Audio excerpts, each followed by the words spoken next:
우리에게 주신 하나님 말씀 같이 보겠습니다. 사도행전 1장 4절에서 8절 말씀입니다. 사도행전 1장 4절에서 8절이고요. 신약성경 187면 정도에 있는 말씀입니다.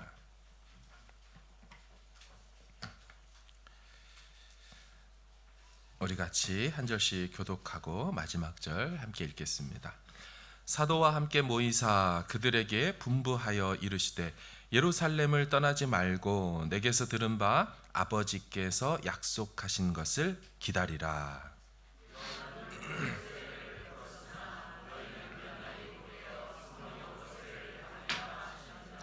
그들이 모였을 때에 예수께 여쭈어 이르되 주께서 이스라엘 나라를 회복하심이 이때니까 하니.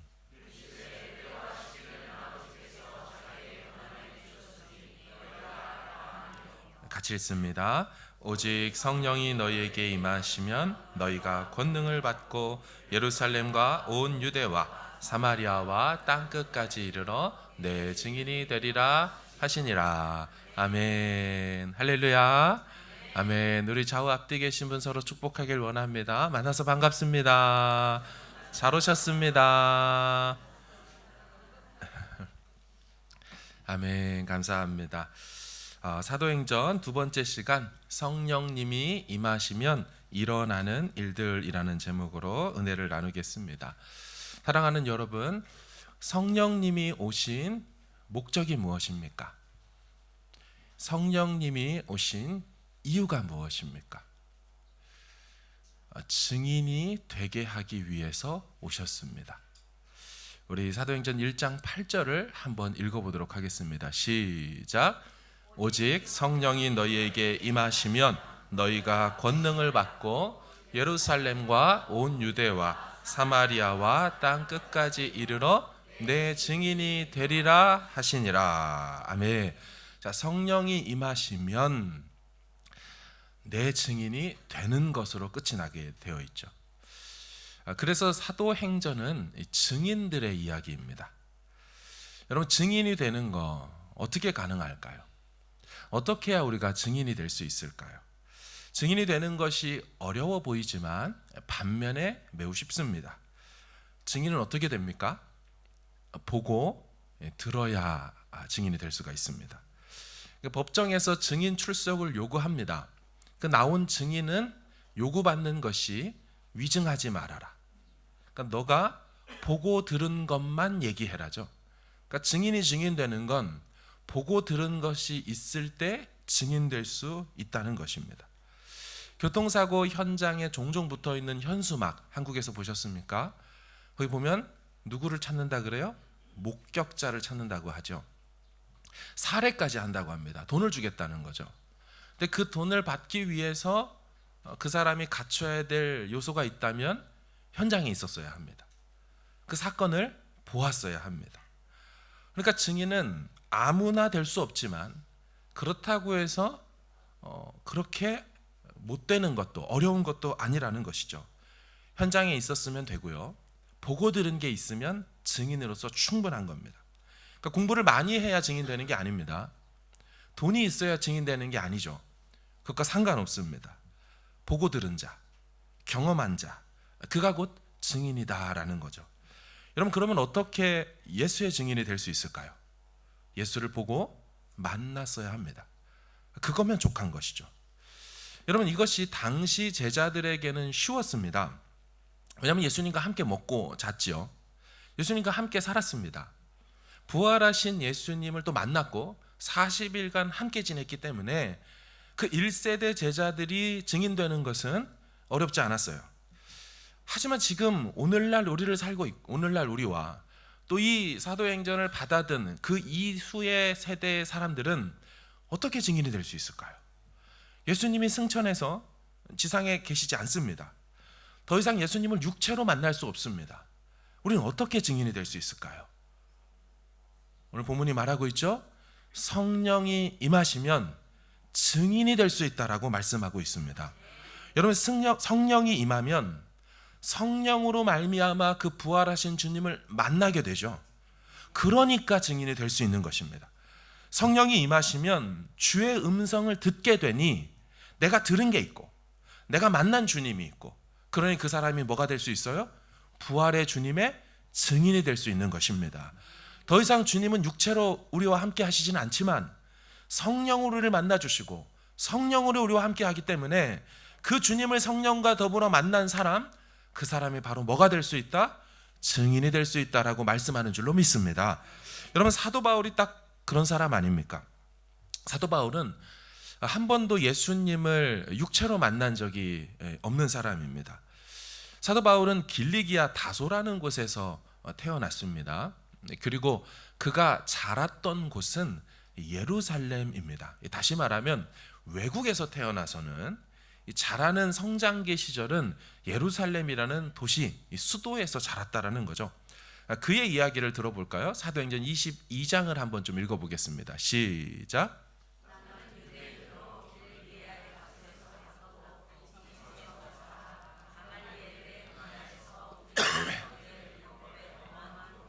받았고, 아멘. 그렇죠. 유대인으로 길리기아 다소라는 곳에서 출생은 했지만 자라나는 것은 이성, 디시티죠. 이 도시에서 자랐다. 근데 저 22장에 바울이 있는 곳이 지금 예루살렘이거든요. 그러니까 예루살렘에서 자라났습니다. 근데 어찌된 영문인지요. 바울은 예루살렘에 있으면서 예수님이 3번이나 예루살렘을 공생애 때 방문하셨고, 어린 시절부터 예수님이 예루살렘을 절기마다 순례길을 행하여 오셨을 것임에도 불구하고 바울은 예수님을 실제로 만난 적은 없는 것 같습니다. 만약에 그가 만났다면 그의 13권의 바울 서신에서 그가 그리스도 밖에 있을 때 그 주님을 만났던 경험과 기억을 말했을 것이 분명할 텐데 어디에도 그런 내용이 있지 않죠. 만난 적이 없는 겁니다. 제가 이것이 궁금해서 우리 바울 신학 교수님께 따로 가서 여쭙습니다. 바울이 정말 예수님을 만난 적이 없었을까요? 교수님 말씀에는 없다고 얘기하시더라고요. 없었다. 이 소리를 제 거 빼고 다 뮤트를 시켜주시면 이 소리가 안 들릴 것 같습니다. 만난 적이 없다라고 하더라고요. 제가 그 후로 이 다른 이 바울 서신의 신학 책들을 찾아봐도 역시나 바울이 예수님을 그 전에 만났던 경험은 없었습니다. 아무튼 바울은 예수님을 실제로 육체로 만난 적은 없었습니다. 그런데 만난 적이 있죠. 어디서 만났습니까? 그렇죠.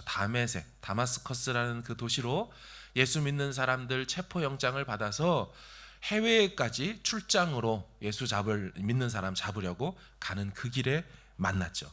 근데 여러분, 어떻게 만났어요? 육체로 만났습니까 그때? 아니죠. 빛난 광채가 임하고 그리고 그 가운데 들려오는 음성으로 만났습니다. 자, 사도행전 9장 3절에서 5절을 좀 한번 보실까요? 사울이 길을 가다가 다메섹에 가까이 이르더니 호련히 하늘로부터 빛이 그를 둘러 비추는지라. 땅에 엎드러져 들으매 소리가 있어 이르시되 사울아 사울아 네가 어찌하여 나를 박해하느냐 하시거늘 대답하되 주여 누구시니까 이르시되 나는 네가 박해하는 예수다라고 말하죠. 자, 이 들려온 음성은 성령의 일하심으로 들려온 음성이죠. 여러분, 이 음성을 주변 사람들은 못 들었습니다. 이 말은 진짜 사운드 웨이브가 아니었다는 거죠. 오직 바울에게만 말씀하신 성령의 음성이었기 때문에 그만 들었죠. 자, 사도행전 22장 9절 보세요. 바울이 이렇게 그때의 일을 추억합니다.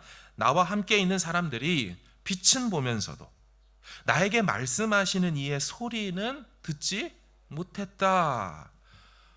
성령께서 그에게만 들려주시는 음성, 성령의 역사로 바울이 그 자리에서 주님을 만난 줄로 믿습니다. 여러분, 이렇게 만나는 거예요. 그래서 그 주님을 만나니 그가 증인이 되는 거죠. 그 증인으로서 살아가는 얘기가 사도행전 후반부의 얘기죠.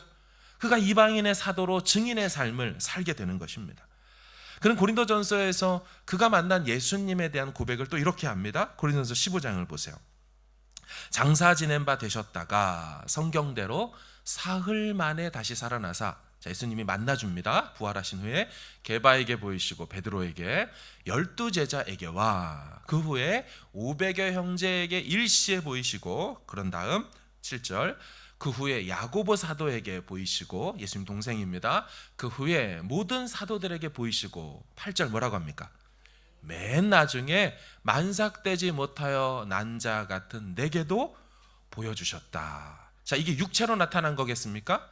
아니죠. 그렇죠. 성령으로 그에게 보이셨다. 그를 만나주셨다. 이 다메섹 사건을 지칭하는 표현인 겁니다.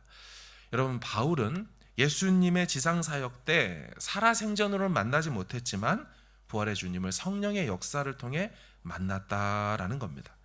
여러분, 그렇다면 오늘날 우리는 어떻게 예수의 증인이 될 수 있을까요? 우리가 예수의 증인이 될 수 있는 것. 더 이상 예수님이 육체로 계시지 않지만 바울과 똑같은 방식이죠. 오늘 사도행전 1장 8절의 그 방식이죠.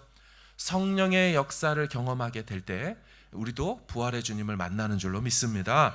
어느 집회에 초대받아서 그 자리에 앉아 있는데 웬일입니까? 갑자기 눈물이 쏟아지게 되는 경험이 있는 거죠. 갑자기 하나님의 음성이 들려옵니다. 누가 나한테 말한 줄 알고 돌아보지만 아무도 나에게 말하지 않았죠. 낯선 음성이지만 분명히 내게 하시는 그 음성으로 사랑하는 아들아, 딸아라고 들려주신 음성을 경험한 분들이 있을 거예요. 주님이 그렇게 만나주시는 거죠. 말씀을 읽던 중에 갑자기 어느 대목에서 눈물이 쏟아집니다.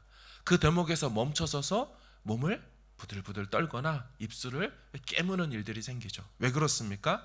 그 말씀이 갑자기 살았고 운동력이 있어 내게 말씀해 주시는 것을 경험할 때 그 순간에 우리가 주님의 말씀을 경험하고 만나게 되는 것이죠. 기도할 때도 그런 일이 일어나는 거 아니겠습니까?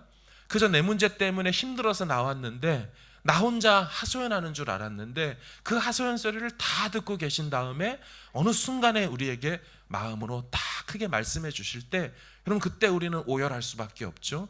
그때 주님의 어루만지심과 주의 음성을 듣게 되는 것입니다. 사랑하는 여러분, 그렇게 우리는 부활의 주님을 만나게 되는 것입니다. 성령의 역사가 우리의 기도와 말씀과 찬양과 예배 가운데 함께 하게 될 때 우리는 육체로 주님을 만나는 게 아니라 오늘도 여전히 성령의 역사로 주님을 만나게 되는 줄로 믿습니다. 사랑하는 여러분, 우리 그렇게 증인이 되는 거예요. 성령의 역사로 성령이 임하시면 그 주님 만나서 내가 만난 주님 이야기를 얘기하는 거죠. 이거 간증이라고 하지 않습니까? 내가 만난 부활의 주님 이야기, 그 문제 가운데 주님이 마스터키로 해결자로 터미네이터로 그렇게 일해주신 이야기, 우리 목장에서 얘기하죠. 주변에 만난 사람들에게 그 주님 만난 얘기하죠. 무슨 얘기하는 거예요? 뭐 하는 거예요? 증인의 삶을 살고 있는 거예요. 여러분, 그게 신앙생활의 본질이고요. 이게 바로 사도행전적 삶을 사는 사람들의 특징인 것입니다. 그저 만나면 증인으로서 사는 것. 내가 주님 만난 목격담, 내가 주님 음성 들었던 그 이야기, 내 주님 나의 하나님 이야기를 하는 삶, 이게 바로 이 시대에서도 여전히 사도행전의 삶을 사는 모습인 줄로 믿습니다.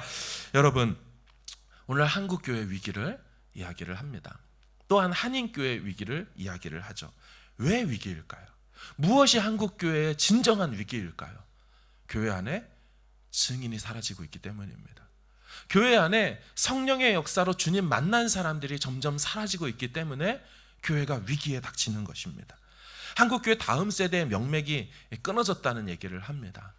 100개 교회가 있으면 30개 교회만 교회 학교가 있습니다. 70개 교회는 교역자는 그만두고 부서 자체가 없습니다. 이유는 아이들이 없기 때문에 부서 자체도 없는 것입니다. 여러분, 이 현실이 메이저 교단이라고 불려지는 저희 합동교단의 현실입니다. 그렇지 못한 군소교단은 더 상황이 심각하죠. 물론 저출산이다, 다른 이야기들의 원인을 찾기도 하지만 본질적이고 근본적으로 뭐가 교회의 위기입니까? 왜 다음 세대 아이들이 교회에 더 이상 있지 않게 되는 것입니까? 어린 시절에 그 주일학교 시절을 보내면서 엄마 아빠의 위력으로 엄마 아빠가 가자고 하니까 교회를 나왔지만 어느 순간 본인이 머리가 커지고 본인 신앙과 청년이 딱 되는 순간 이 성령의 역사로 주님을 만나본 적이 없으니까, 증인 되어본 적이 없으니까 나가서도 증인으로 살지 못하고 만나본 적도 없는 그분을 높이라 그러죠. 만나본 적도 없는 그분을 위해 살라고 하죠. 그분에게 뭔가를 드리고 헌신하라고 하죠. 얼마나 답답한 일입니까? 이게 바로 교회의 위기예요. 교회의 위기. 교회를 반대로 그럼 살릴 수 있는 방법이 무엇입니까? 교회 안에 성령의 역사가 일어나서 한 사람 한 사람이 누구 때문에 오고 분위기 때문에 친구가 있어서 뭘 준다고 해서 외롭고 그러니까 그냥 이민사회에 오고, 그게 아니고 나를 만나주신 주님, 오늘도 또 만나고 싶어서 그 주님 만나는 영적 데이트하고 그 주님과 함께 동행하는 삶을 살기 위해서 교회에 오게 될 때, 성령께서 교회 안에 그런 일을 이루어 주실 때, 그때 바로 한국교회 소망이 있는 줄로 믿습니다. 여러분, 교회는 증인들의 공동체 아니겠습니까? 그래서 교회 학교의 목적은요, 그들로 하여금 증인되게 하는 거예요. 교회 학교 캠프를 하고 수련을 하고 성경학교를 하는 그 최종 목적이 무엇이어야 됩니까? 그 아이들로 하여금 부활의 주님을 만나게 해줘야 되는 것입니다. 다른 것들을 다 필요합니다. 근데 목적이 뭐예요? 그거 왜 합니까? 왜 아이들에게 캔디도 주고 먹을 것도 사주고 게임도 왜 합니까? 그걸 통하여서 하나님이 나를 사랑하시고, 이곳이 내가 뭔지 모르지만 천국과 같았던 곳이고, 그때 들려주셨던 그 예수님이 내 삶 가운데 들어오는 그 날짜를 기다리면서 우린 그렇게 20년 동안 교회 학교를 하는 거 아닙니까? 청년이 된 다음에도 그 아이들이 세상 속에 살지만 여전히 부활의 증인으로 살게 하기 위하여 우린 그렇게 청년부에서 몸부림치는 거 아닙니까? 우리 찬양하자고 기도하자고 하는 거 다른 이유가 아니죠. 성령이 어떤 영이십니까? 진리의 영, 말씀의 영 아닙니까? 따라서 말씀 읽을 때, 말씀 들을 때 주님 성령을 만날 수 있는 것이지요. 성령은 기도의 영 아닙니까? 우리 안에 들어오셔서 우리의 기도를 도우시는 분이기 때문에 그 기도의 영이신 성령을 만나려면 기도하는 자리에 나아가 하나님 앞에 엎드릴 때, 그때 그 성령께서 우리를 만나주시고 그 부활의 주님의 음성을 듣게 되는 것이고, 그러면 우리는 부활의 증인으로 살 수 있게 되는 줄로 믿습니다. 사랑하는 여러분, 가정과 교회에서 필사의 노력을 다해서 몸부림쳐야 될 숙제가 뭡니까? 바로 성령의 역사를 경험하게 만드는 것입니다. 그 부활하신 주님을 만나면 이 가슴이 뜨거워지는 거예요. 먼저 부모된 우리가 우리 자녀들에게 그 주님 만날 수 있도록 기도해 주셔야 돼요. 그리고 내가 만난 그 부활의 주님을 순간순간 계속 얘기해 주셔야 돼요. 그 옛날에 여기 뉴질랜드 오기 전에 날 인도하셨던 그 하나님 얘기 말고, 지금도, 최근에도, 바로 어제도 주님께서 우리 가정과 엄마의 아빠인 나에게 이런 일들을 행하고 계시고, 너를 향하여 하나님 이런 계획을 갖고 있다. 여러분, 이런 부활의 주님의 이야기를 들려줘야 하는 것입니다. 그럴 때 아이들이 나도 주님을 만났습니다, 나도 그 엄마 아빠의 하나님을 만났습니다라고 고백할 수 있게 되는 줄로 믿습니다. 여러분, 그러면 성령이 임하시면 증인이 되는데요, 어떤 증인이 된다라고 오늘 본문이 말하고 있을까요? 우리 1장 8절을 다시 한번 읽어보겠습니다. 시작. 예루살렘과 온 유대와 사마리아와 땅끝까지 이르러 내 증인이 되리라 하시니라. 아멘. 자, 증인이 되기는 하는데 지역이 설명되어 있죠. 예루살렘과 온 유대와 사마리아와 땅끝까지. 여러분, 이것이 무슨 의미일까요? 여러분, 이 말씀을 듣고 있는 사람들은 유대인들입니다. 그죠? 유대인들이죠. 유대인들의 생활 반경은 예루살렘과 온 유대까지만 해당되죠. 여러분, 이들이 그 다음 세 번째로 나온 사마리아로 갑니까? 안 갑니까? 절대로 안 가죠. 예수님 공생의 시절에도 요한복음 4장 좀 보여주세요. 9절 보세요. 사마리아 여자가 이르되 당신은 유대인으로서 어찌하여 사마리아 여자인 나에게 물을 달라 하나이까? 이는 유대인이 사마리아인과 상종하지 아니함이러라. 그러니까 유대인들은 예루살렘과 온 유대까지는 다닐지 몰라도 사마리아라는 땅의 지경으로 절대로 넘어가지 않습니다. 그렇죠? 이 사마리아 사람들이 피가 섞여버린, 이방인과 피가 섞여버린 존재로 개만도 못하다고 여겼던 인식 속에 있기 때문에 그들은 사마리아 사람하고 상종하지, 거래하거나 동행하지 않습니다. 이것만이 아니고 그 다음에 나온 땅 끝까지 이르러라 그랬어요. 여러분, 땅 끝, 예루살렘 사람들이, 유대인들이 땅 끝을 좋아할까요? 여러분, 그들은 예루살렘 중심자들입니다. 그들은 시온으로 돌아가길 원하는 사람들이에요. 시온인 예루살렘을 탈환하기 원합니다. 어쩔 수 없이 나라를 잃었고 로마의 속국으로 그 흩어져서 사는 유대인이 되었을 뿐인 것이지, 디아스포라 주이시가 된 것이지 그들이 원해서 흩어진 게 아니거든요. 그들은 시온으로, 예루살렘으로 모여 있기를 원해요.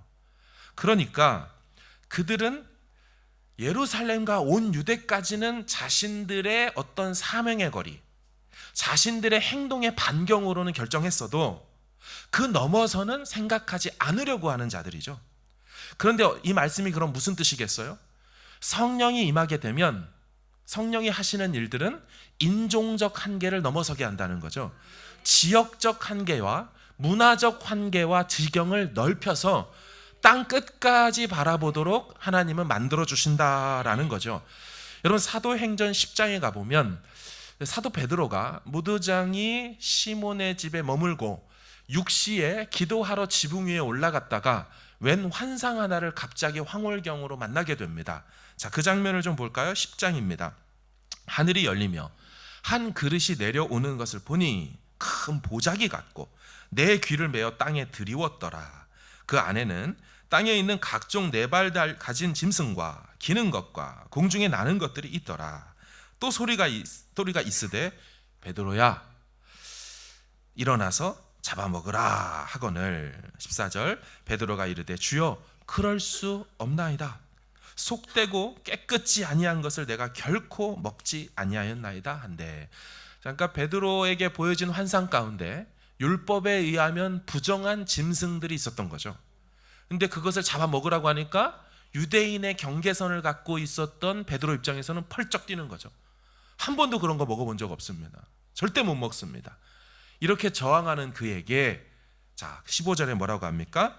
또 두 번째 소리가 있으되 하나님께서 깨끗하게 하신 것을 네가 속되다 하지 말라 하더라. 무슨 말입니까? 유대인의 한계를 넘어서라는 것이죠. 이방인도 주님이 구원하기로 결정하셨다. 성령이 임한 너, 성령 받은 너, 이제 그 한계를 넘어서야 될 때가 왔다라고 말씀하는 거죠. 여러분, 그래서 이 베드로 사도가 저 장면 이후에는 11장 이후에는 나타나지 않는단 말이죠. 12장에는. 그러고 나서 언제 나타납니까? 사도행전에서는 안 나타나지만 그가 썼던 서신인 베드로 전서에 가보면 그가 예루살렘과 온 유대에 있지 않습니다. 그의 편지가 받아들여지는 그 수신처를 보면 본도, 갑바도기아, 비두니아, 아시아, 갈라디아, 완전히 이방 지역으로 흩어져서 그쪽에서 사역하고 그곳에 편지를 보내는 베드로의 모습을 발견하죠. 여러분, 성령이 임하면 자기 생각과 자기 고집과 자기 관념과 자기 한계를 뛰어넘게 되는 줄로 믿습니다. 그 수준이 내 수준이 아니라 이제부터는 성령의 수준과 하나님의 비전, 하나님의 수준으로 지경이 넓혀지게 되는 것이 성령이 임한 사람의 특징인 것이죠. 여러분, 지금 제자들의 상황은 어떨까요? 제자들이 예수님께 질문이라는 걸 한번 하거든요. 6절을 한번 보십시오. 읽어보겠습니다. 시작. 주께서 이스라엘 나라를 회복하심이 이때니까 하니. 아멘. 여러분, 저 말씀을 보면서 이상한 부분이 있습니까? 이상한 부분이 있거든요. 그들이 모였을 때에 예수께 여쭈어 이르되 주께서 이스라엘 나라를 회복하심이 이때니까 하니. 자, 어떤 부분이 이상한 거냐면 이스라엘 나라의 회복이라는 표현입니다. 여러분, 이들의 한계가 보이십니까? 이들 생각에는 주님이 어디를 회복하셔야 된다라고 말하고 있어요? 이스라엘 나라를 회복하셔야 된다는 거죠. 그들의 주관심은 이스라엘이라는 자기 민족, 자기 국가만 보고 있죠. 하지만 지난주 설교 내용을 기억하십니까?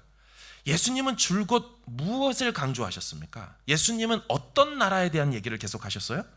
하나님의 나라였죠. 우리 1장 3절 보세요. 읽습니다. 시작. 그가 고난받으신 후에 또한 그들에게 확실한 많은 증거로 친히 살아계심을 나타내사 40일 동안 그들에게 보이시며 나라의 일을 말씀하시니라. 아멘. 예수님의 관심은 우리 지난주 설교 보신 것처럼 오실 때부터 나는 하나님 나라를 전파하기 위해서 왔다. 제자들에게도 하나님 나라 전파를 가르쳐 주시고 하나님 나라 위에서 마지막까지 40일간 하나님 나라를 얘기했는데 또 불구하고 유대인인 이 제자들 사도들은 어디에만 관심이 있어요? 주님, 우리나라 이스라엘 나라 회복할 때가 지금입니까? 그들은 여전히 민족주의, 국수주의, 자기 나라밖에 보지 못합니다. 하지만 예수께서 이 땅에 오신 것은 예루살렘과 온 유대와 사마리아와 땅 끝까지 온 세상 열방에 주의 나라, 하나님 나라를 세우기 위해서 오신 것입니다. 여러분, 이것을 뛰어넘으려면 무엇이 필요한 것입니까? 성령이 임하게 될 때, 그때 비로소 그 한계를 넘어서게 되는 줄로 믿습니다. 여러분, 성령이 임하시면 마지막으로 어떻게 될까요? 오늘 본문에 보면 오직 성령이 너에게 임하시면 너희가 그다음 뭐라 그래요? 권능을 받는다라고 되어 있어요. 성령이 임하면 일어나게 되는 일들 중에 하나가 바로 권능을 받게 되는 거예요. 파워를 얻게 된다라고 말해요. 근데 여러분, 이 권능은 권능 자체에 목적이 있는 것이 아닙니다.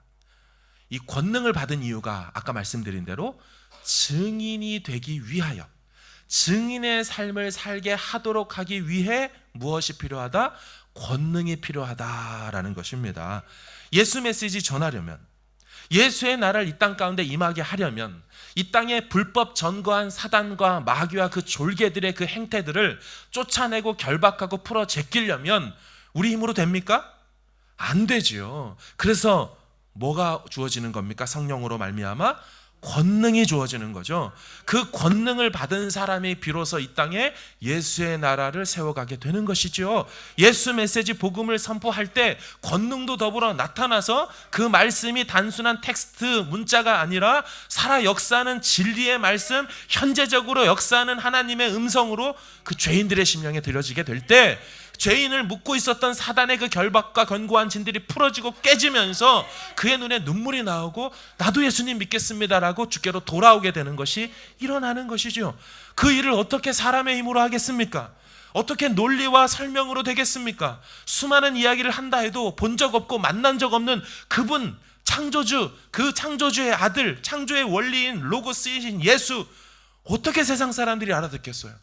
이 안에 성령의 역사가 권능으로 임하게 될 때, 그때 사단이 꽉 소리 지르면서 떠나가게 될 때, 어둠이 확 몰아내지고 밝은 빛이 광채처럼 임하게 될 때, 그럴 때 여러분 눈이 열리는 거 아닙니까?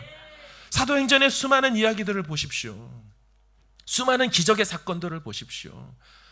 그들에게 있었던 눈이 열리고 보게 되고 안진병이 되고 걷지 못하는 사람이 펄쩍펄쩍 뛰게 되는 거, 다 현상이죠. 어떤 현상입니까? 그들을 묶고 있었던 사탄 마귀 권세가 떠나가게 되자 바로 그것이 풀려졌음을 증명하는 것으로 온전하게 되는 거죠. 온전하게 되는 거죠. 사랑하는 여러분, 오늘날도 똑같습니다. 오늘 예배를 통하여서 우리의 그 삶을 통하여서 그 복음이, 하나님의 메시지가 성령과 더불어 함께 증거되고 들려오게 될 때 여러분, 보지 못했던 하나님의 역사가 보이게 되는 것입니다.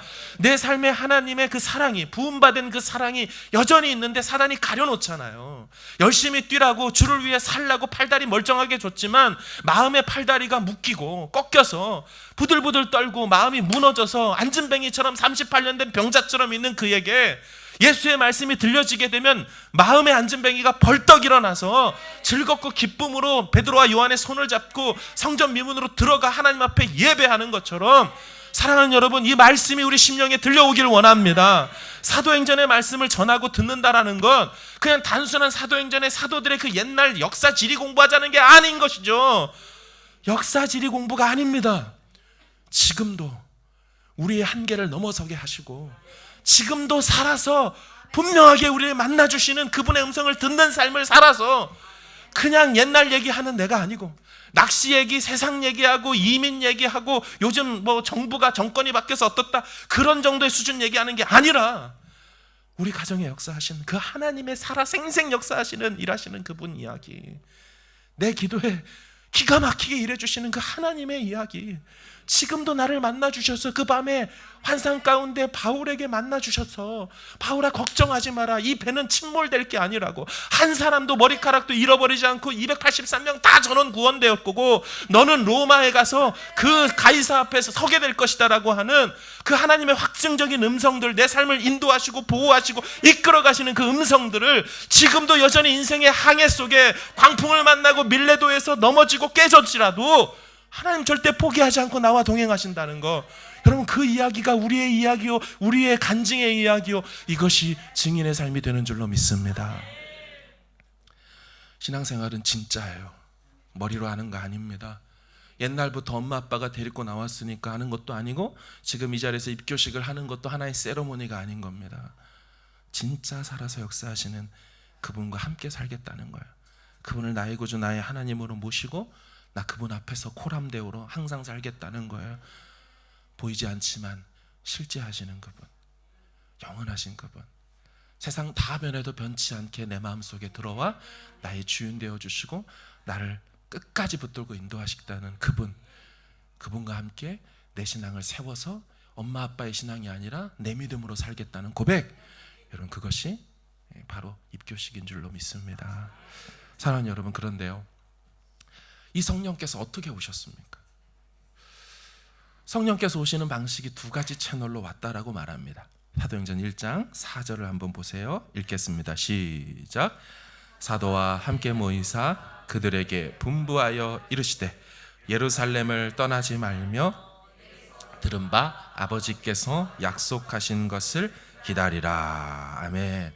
자, 하나님 편에서 성령을 보내시는 방식은 약속을 하시고 그 약속을 지키심으로 오는 겁니다. 그렇죠? 하나님 편에서는 보내겠다 약속하시고 그 하신 약속의 말씀을 지키심으로 성령은 왔어요. 우리 편에서는요? 우리 편에서는 어떻게 성령이 오신 겁니까? 그렇죠. 그 약속하신 것을 기다림으로 왔죠. 기다림이죠. 그런데 그 기다림은 단순히 아무것도 안 하는 기다림이 아니었죠. 14절 읽겠습니다. 시작. 여자들과 예수의 어머니 마리아와 예수의 아우들과 더불어 같이 오로지 기도에 힘쓰더라. 아멘. 자, 이 기다림은 구체적으로 그들의 삶에 기도하는 것, 열심히 집중하여 기도하는 모습으로 나타났다라는 거예요. 사랑하는 여러분, 진짜 약속의 말씀을 믿는 사람은 그 약속을 붙들고 삶으로 돌아와 기도하게 되는 줄로 믿습니다. 반대로 말하면 이 기도하는 약속의 말씀을 붙들고 기도하는 모습이 없다면 사실은 기다리는 게 아니고 그냥 시간을 보내는 것에 불과합니다. 때 되면 감이 떨어지겠지. 그런 식으로 신앙생활로 오실 성령과 다시 오실 재림 예수를 이 땅에서 기다리며 살라고 한 게 아니에요. 그냥 내가 살다 보면 오시겠지. 그건 기다리는 태도가 아닌 거죠.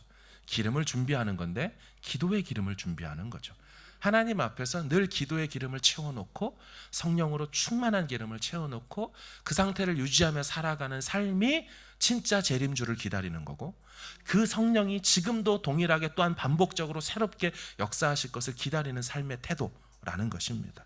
사랑하는 여러분, 성령의 역사를 진짜 믿는 사람은 그 성령의 일하심을 믿고 기도하며 기다리는 자가 진짜 믿고 기도하는 자인 줄로 믿습니다.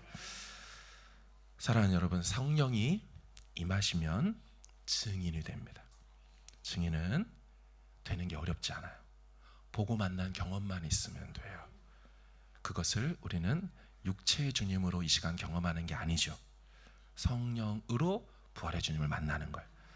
진리의 영인 말씀의 영으로 말씀을 읽는 중에, 예배 중에 경험하고, 기도의 영이신 그 성령님을 기도에 집중하게 될 때, 그때 성령이 내 안에 탄식하며 나를 만져주시고, 그러면서 성령의 음성, 하나님의 음성을 듣게 되면서 비로소 진짜 이 시대에도 여전히 영으로 체험한 내 주님, 나의 하나님을 증인의 담으로 고백하고 간증하며 살게 되는 거죠. 날마다 증인되기를 바랍니다. 날마다 간증자요 목격자로 살아가시길 바랍니다. 성령이 임하면 여러분 지경이 넓혀질 거예요. 성령이 임하시게 되면 우리의 한계를 뛰어넘게 하실 거예요. 그걸 위하여 권능을 부어 주실 것입니다. 그 권능 받아야 그 사명 감당할 수 있기에 하나님께서 이 목적 위하여 반드시 권능은 주실 거예요. 이 권능을 소망하고 권능 받기를 염원하면서도 동시에 이 권능 받아 증인의 사명을 이 시대 가운데 파송받은 부름받은 여러분의 가정과 직장과 이 공동체 안에서 이 뉴질랜드 땅에서 멋지게 펼쳐 보여주는 또 다른 사도행전이 우리의 행전이 될 수 있기를 주님의 이름으로 축원합니다.